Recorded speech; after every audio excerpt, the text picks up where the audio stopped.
to another episode of Mind of Mateo. I want to thank you guys so much for tuning in. It has been a very fun month. We're getting ready for Thanksgiving. We're going to have some friends over. We're going to have some family over. And it's pretty exciting because this is going to be my son Samuel's very first Thanksgiving. And super excited. I was joking with my wife that we got two Boston Terriers. I dressed one up like a turkey leg and the other one like a ham, and and just have a good time. So we'll see what happens, but I'm super excited to be able to spend time with friends and family. Today's episode is going along the path of speaking more about relationships and everything like that, and it's been something that my wife and I have been together for 11 years. We've been married for about 4 or 5 of those years, and it's always an ever-growing thing. It's something that is always changing, always transforming, and it's really important to look at it like it truly is a dynamic relationship. It doesn't stay the same from day to day or week to week or month to month or anything like that, or year to year. And the one thing that we have noticed, because I started a business 2 years ago, Everything IT Pros. It's a managed service provider. We provide IT solutions. And, starting a business is a big undertaking, and it requires lots of hours, lots of time. And it has a lot of ups and downs. It's really fun. I love it. But it definitely changes the dynamic of any relationship that you're in, whether you're dating or you're married or whatever it might be. And then you throw in the mix becoming a parent, and that changes life drastically. It really does. It makes things very, very different in really great ways. But looking at the responsibility and how in life, you don't really get less responsibilities. You just seemingly add more. And so the question is growing your capacity and growing your ability to handle more responsibility efficiently. And so that takes a strain on any relationship. It really does. And if you're not careful, you can go, because of how fast paced things can be. You can go a good amount of time and not notice that there are areas in your relationship that need to be looked at, need some attention. And so one thing that I want to share that has helped us, and hopefully it will help you, is we implemented this thing. We've always done what we call brutally honest conversations. And what we mean by brutally honest conversations is we sit down and we're able to talk without, I guess you could say, without any real kind of filter, and it's just talking exactly, saying exactly how we're feeling, and then listening to what the other person's saying.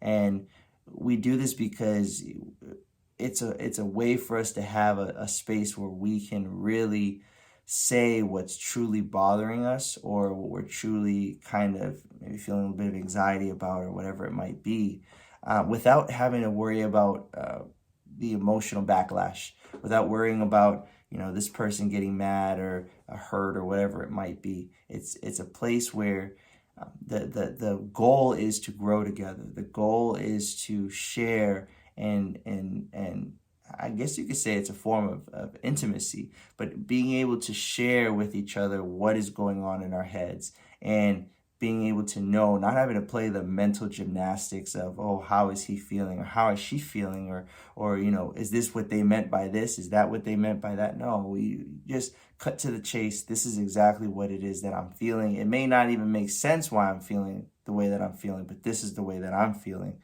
and what can we do about it? And so we had that implemented most of our relationship. But the other portion that my wife brought to my attention that I really like is having a weekly, quote unquote, love meeting. And the goal of that meeting, we usually have it on Sundays. It's been a little tough because of Samuel here now, so we've kind of had it sporadically throughout the week, but we try to have it at least once a week. And the whole goal of the love meeting is to sit down, take a second, and look at what life is going to be like in this next week, right? And then to view what happened in this past week and how can we make it better. And so, that's typically what we do now moving forward. And I notice how it seems to shatter a lot of anxiety and prevent a lot of unnecessary fights. It really does. I've noticed how when we can sit down and I can see what my wife is thinking and how she's planning out just her week ahead, and she can see what I'm planning, and we're able to express what's really on our minds. What are we focusing on? What are the expectations and the obligations that we're putting on ourselves and putting on each other for this next week? It really helps us to sit there and talk it out, and that way we are both emotionally stable. We're both, well rested. We're both kind of sitting there. It could be over food. We usually do it over food. We're talking, and it helps us to find any points where we might run into a snag while we're level-headed. And that's the important thing, is we're not emotionally charged. It isn't throughout the week when, one of us or both of us are sleep deprived. It isn't when there's a stressful situation in the business. It isn't when, there's a stressful situation because something happened with family or anything like that. You're able to see what would normally be a point of contention or a point where you would argue, and speak it out and talk it out when you're level-headed, which is amazing because it doesn't turn into an argument. It turns into a conversation. And even if there is some conflict or disagreement about that point, you're level-headed, so it doesn't escalate. 9 times out of 10, I notice it doesn't escalate, and it makes our week more smooth because you iron those things out. And so when the day comes, when the time comes, the week is going through, you already know, hey, we got a calendar. We put everything on the calendar right then and there during that love meeting. So it's like, I'm notorious for saying, yeah, baby, let's do that. And then 3 or 4 days will pass and the day will come up and I'm like, oh man, I completely forgot about that. So having a shared calendar, another tip, helps out tremendously because we just slap those suckers right on the calendar. It helps us both out. And I remember I get the reminders and it works out. But being able to go through all those kind of like sticky points, those points of friction, and doing it level-headed helps tremendously. And so using those two things, using a scheduled time, call it whatever you want. We just call it a love meeting. But using a scheduled time and then using the brutally honest conversation,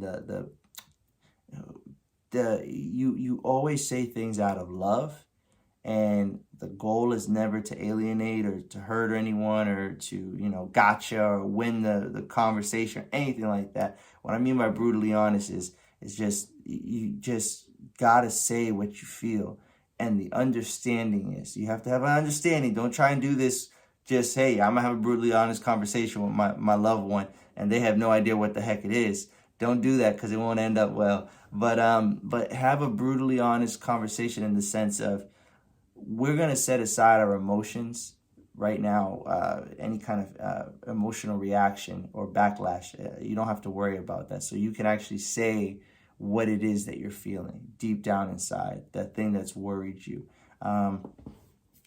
For instance, running a business, it's not always ups. There's a lot of highs, there's a lot of lows, and there's in between. But there's a lot of financial pressure that comes with that, and I didn't realize how much the ups and downs, the swing, the trend that can happen during business was affecting my wife. So during one of those brutally honest conversations, she was able to tell me. And the reason why it took a little bit of time for her to tell me was because she was worried about the emotional backlash of, she didn't want me to feel attacked or anything like that. And so, that's the whole point of having those conversations, because in the moment, did I feel some kind of emotion? Yes, but I knew the rules of engagement. I knew the way that we were operating right then. I knew that this is the whole point of having the conversation. I may not like to hear it, or the other person may not like to hear it, but hearing it and having the communication is important, because what I've noticed is we tend we're we're more self-centered people. Like, everyone's self-centered. Like, that's how you survive. You know what I mean? You have to look at yourself, and you have to look at the things that you want, and that's how we operate with ourselves in mind. And we're able to be selfless to a certain degree, but we're always operating with ourselves in mind. And so it's one of those things where you really get to sit down and look at the other person, right? And hear what they're saying. And I've noticed how we have a tendency to try and get the other person to understand our point of view.